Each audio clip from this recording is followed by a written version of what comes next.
Religion, politics, money. Three things you never discuss when you're at a cocktail party. So why you want to do it on Facebook? Hi, everybody. This is Dennis Schiraldi, founder of DOYO Live Digital Marketing Interactive Design Conference. And this is the DOYO Live Daily. Welcome to the evening edition.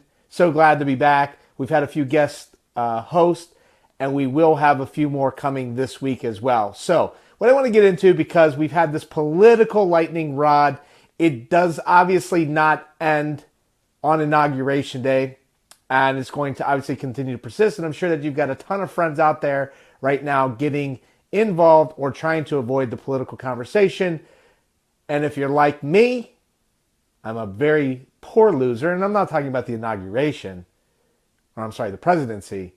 I am talking about my beloved six-time Pittsburgh Steelers losing last night in the AFC Championship game, and they're going home.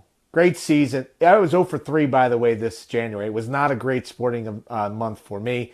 My favorite teams, Ohio State Buckeyes, Youngstown State Penguins.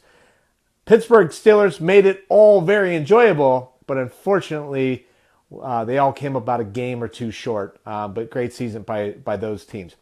During football season and any really sporting events, I put myself on a self-imposed social media ban. So this is tip number one to kind of keep yourself in the right frame of mind work.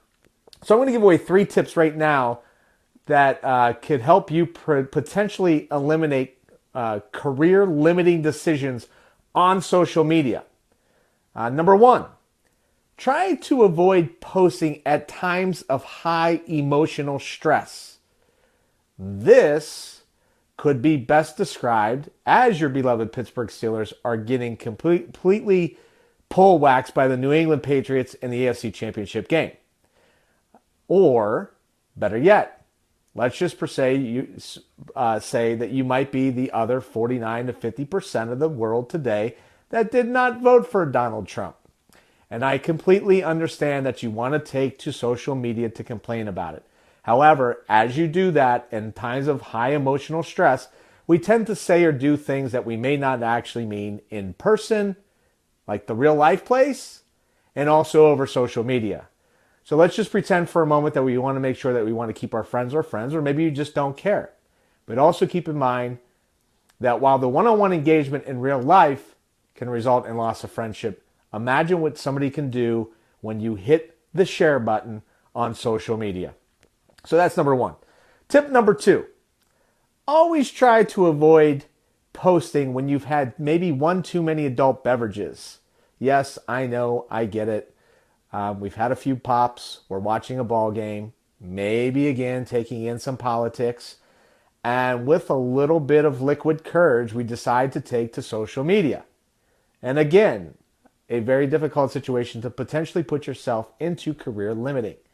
Again, one of the best pieces of advice that I ever got in my business career, number 1 was shake hands and look people in the eye.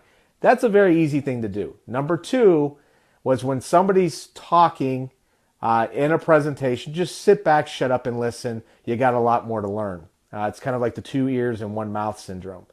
And then number 3 is that when they're passing out free alcohol later at the company meeting, just try and take a pass on it, drink club soda. So in any case, try and avoid those drunk posts, and you'll keep yourself free of that, or safe. Number 3, you can't necessarily put your phone in an ice block like a credit card to avoid impulsive posting.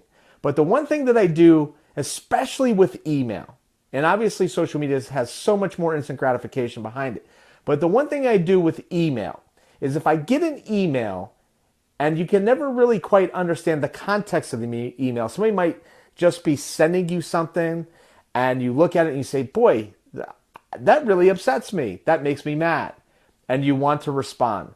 Typically what I will do, whether it's an editorial in a newspaper, a social media post, or even email, I will craft a response. I will wait until the next day.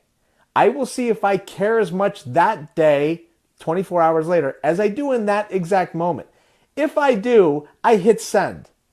If I look at it and I say to myself, that is Obviously, complete lunacy, because it kind of goes back to point number one. I was in a highly emotional, stressful event that caused me to react the way that I did. And the great thing is that on social media, on email, we can typically avoid knee-jerk reactions that you typically maybe can't always avoid in real life.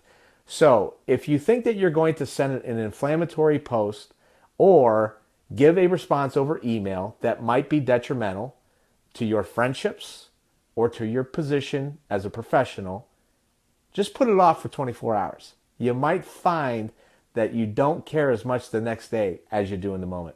Thanks so much for dropping by. Keep an eye out for our guest post this week, and let us know what tips you employ to make sure that you keep your friends and your networks growing on social media and don't do anything that's jeopardizing your career. Thanks so much.